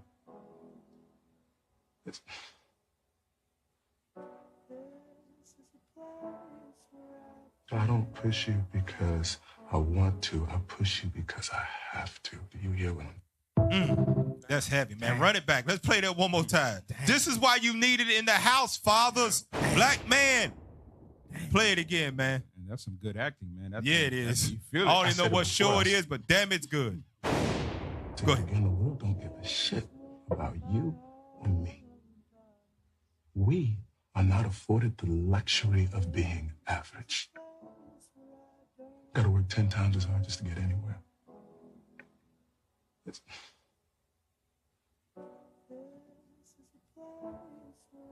I don't push you because I want to. I push you because I have to. Do you hear what I'm... Go to Tobit, man. That's why fathers needed in the household. because we under these curses. So we got an uphill battle. No matter how we face it, it's an uphill battle. We subject to payments. God makes sure that we're going to feel that here in our captivity. Tobit chapter 4, right. And I want you to read verse 5 on down. Look how Tobit gave life advice to his son. Go ahead. The book of Tobit, chapter 4 and verse 5. My son, be mindful of the Lord our God all thy days. So the first thing he did was establish him that you're supposed to follow after God and keep his laws all the days of your life. The same way King David did with Solomon. And that's what he's following, Psalm 78, where he said, I'm going to make these things known unto the children, so he can make them known to his. Keep reading. And let not thy will be set to sin, or to transgress his commandment. Do uprightly all thy life long, and follow not the ways of the unrighteous. For if thou deal truly, thy doing shall prosperously succeed to thee, and to all them that live justly. Give alms of thy substance, and when thou givest alms, let not thine eye be envious. Neither turn thy face from any poor. So he's telling them, help your people, son. Make sure you follow God and help your people. Go ahead. And the face of God shall not be turned away from thee. If thou hast abundance, give alms accordingly. If thou hast but a little, be not afraid to give according to that little. For thou layest up a good treasure for thyself against the day of necessity. Because that alms do deliver from death, and suffer not to come into darkness. For alms is a good gift unto all that give it in the sight of the Most High. Beware of all whoredom, my son. Now he's telling them how to be mature when he grows up. Tell how to control your lust when you become an age of a man. Beware of all whoredom, my son. Our young black kids ain't hearing that. They hearing from the uncles, the brothers in the barbershop, the drug dealers on the street. Right. Let's go get these hoes. From Newton, from Nick Cannon, stars. There you go. Yep. From celebrities, rappers, all of that. They not being told, beware of all whoredom. That got to come from the Father. Go ahead. And chiefly, take a wife of the seed of thy fathers, and take not a strange woman to wife. Don't bring no damn Chinese here. Don't want no white folk. I don't want no damn East Indians. Stick to your people, son. Jump down to verse 13 now. Verse 13. Now, therefore, my son, love thy brethren, and despise not in thy heart thy brethren, the sons and daughters of thy people. Don't hate your people. Love your people. Stand up for your people. Fight for your people if you see them being done wrong. Jump down to verse 21 for the sake of time. Verse 21. And fear not, my son, that we are made poor, for thou hast much wealth. If thou fear God and depart from all sin, and do that which is pleasing in his sight. Yeah, so don't be worried about the riches of this world. Right. Do what you have to. Be successful in what, but don't put that over God, because we already rich. Right. That's what a father's supposed to tell a son. And for what reason? Why was Tobit telling him that? Go to Sirach chapter 30, and I want you to read verse 6. Look what Tobit is doing to his son, which we are supposed to follow after our forefathers in this same way. Read that. The book of Sirach, chapter 30 and verse 6. What is he doing? He left behind him an avenger. A what? An avenger. He left behind him an avenger. He's setting him up to follow in his steps to be a great man in the eyes of God, to stand up for his people. An avenger. Read on. Against his enemies. And one that shall requite kindness to his friends. That's why it's so important that we're in the household, that we can keep raising up avengers. Go to that last video and look how, now he's doing it in a Greek Antiochian phase, but it's just him being in his son's life from a youth and being with him, right? Go ahead, let's play that video. Look at it with spiritual eyes. To make you fall in love, I would already have you up under my arm. I used up all of my tricks. I hope that you like. What kind of confidence you think that's instilling in that young boy to be with his daddy? Now we need to flip that and be in a spiritual aspect of his truth. You got something, Cap? Yeah, let me put this article real quick. Go pull this article up. I'm gonna post it right now on the lineup. Okay, and it talks about how the benefits of a child playing with their father. Real quick. If you got it, pull it up. If not, I got some more scripts for you. Yeah. Pull that up. Here you go. Read that right there. And this one right here. Read that verse, there you go. Verse 3 real quick about us being in the house, what it does. Go ahead. The book of Sirach, chapter 30 and verse 3. Let me know when you got that up. Go ahead. He that teacheth his son grieveth the enemy. That's what we doing. When you in the household, you grieve the enemy. Like who? Margaret Sanger, Willie Lynch, and all those that followed after them that want to destroy the black race, especially the black man. You grieve him when you in the household teaching your son. Read. And before his friends, he shall rejoice of him. You're going to rejoice because he's going to turn out to be an avenger for his people. Look what my son, he carried on in my steps, loved his people, married a wife of his own nation, and he's out there casting down imaginations with the word of God. Pull that up, what Cap got. Read that. Science Daily. How dads bond with toddlers.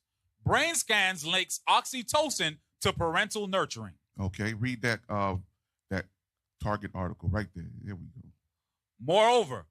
More recently, however, it became clear that men can also undergo hormonal changes when they become fathers, including increases in oxytocin. Come on. Evidence shows that if fathers, oxytocin facilitates physical stimulation of infants during play, as well as the ability to synchronize their emotion with their children. So they begin the child begin to adopt exactly what the father is mimicking. What you just saw, that little video right there. And so it's a benefit, a health benefit for that toddler, that child, to be with the father. It goes into that too in that article when you get a chance. It lets you know that the benefits, more children benefit playing with their father than with their mother. Good stuff right there, man. Pull up that other video that we got right here. Now, this is why it's so bad that we got to pull these ungodly things to show us example. We just got to use spiritual eyes with it. Pull up at one about Tiger.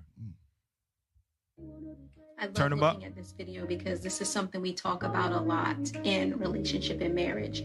This is Tiger's son, and you see the mannerisms that he's picking up from his father. Yes, some of his strokes are the same, probably because he actually taught him, but some of these other things that you see, his walk, his stride, rubbing his nose, are things that he picked up from observing his father over time and being with him. And the same thing happens in relationships. Your children are watching you in your marriage every day. How do you speak to one another? Are you respectful, disrespectful? Are you nice? Are you critical? What are you teaching your children about marriage? Heavy. And he's doing it unconsciously too. Yeah. It's not like, oh, I want to see. Have you ever seen your son or your daughter? We're talking about your sons now. Have you ever seen you doing something to your son peek over? Hey, as a matter of fact, I didn't say it. I'm going to say it now. Me and my son went to work out yesterday, right? And as we was walking back from the gym, I'm looking out of my peripheral. I can see him looking at me trying to match my steps. All praises. As we was walking. That's how it's supposed to be, man. Give me that in Proverbs 23 and 26 real quick. Look at what God says about us fathers. Read that. The book of Proverbs, chapter 23 and verse 26. My son, give me thine heart, and let thine eyes observe my ways. Do what? Let thine eyes observe my ways. Now, in order for that to happen and for it to take effect, to see what how it would affect Tiger and his, like it did with his son and that other boy, the mannerisms like Cap was speaking about, you have to be in that house with him to observe your ways, where it becomes second nature to him, and he does it unconsciously. Jump up to verse 19. Verse 19. Hear thou, my son, and be wise, and guide thine heart in the way. You're going to be talking to him. He's going to be observing your ways. You're going to be talking to him, putting wisdom in him. Read on. Be not among wine bibbers, among riotous eaters of flesh. For the drunkard and the glutton shall come to poverty, and drownings shall clothe a man with rags. Keep reading. Hearken unto thy father that begot thee, and despise not the mother when she is old. Thy mother when she is old. That's what the father's supposed to be telling us, like we read with Tobin. We got one more video here. Let's pull that up. Play that last video. What Captain Severus was talking about with the oxytocin and playing with your children, right? Or just being around them, period, as father. Play that. Dads and children prefer to play with each other. Now, I'm a mum, and I know if one of my children falls over, they rush to me. But I also know that compared to my husband, I'm a deeply boring human being. And therefore, my children prefer to play with my husband. And there is a reason for this. Children and dads get a peak in oxytocin from playing with each other. We can see it in the brain on the scanner screen. They get a peak in oxytocin from being nurtured by their mums. So mums are really good at playing, we certainly are, but we don't get that neurochemical peak, and neither does our kid. So it has evolved that fathers and children gravitate towards each other to play with each other. Dads and children. That's heavy right there, man. All right. So, hey, man, that's been our time here on Four Corners News. All praise to the Most High, man. Lord's will, life last. We'll be back same time, same place. That's right. Week. All right. Captain Severus. All right, Israel, it's that time again to put your money where your mouth is and support this truth. All right, don't forget to send your donations into iuic.miami@israelunite.org. All right. Also, don't forget to support the Booster Club. Also, don't forget to visit Original Royalty. Right. All praise to the Most High, man. All right, so stay tuned, man. Right after this, Cap Shim gonna be up. And with that, I say shalom.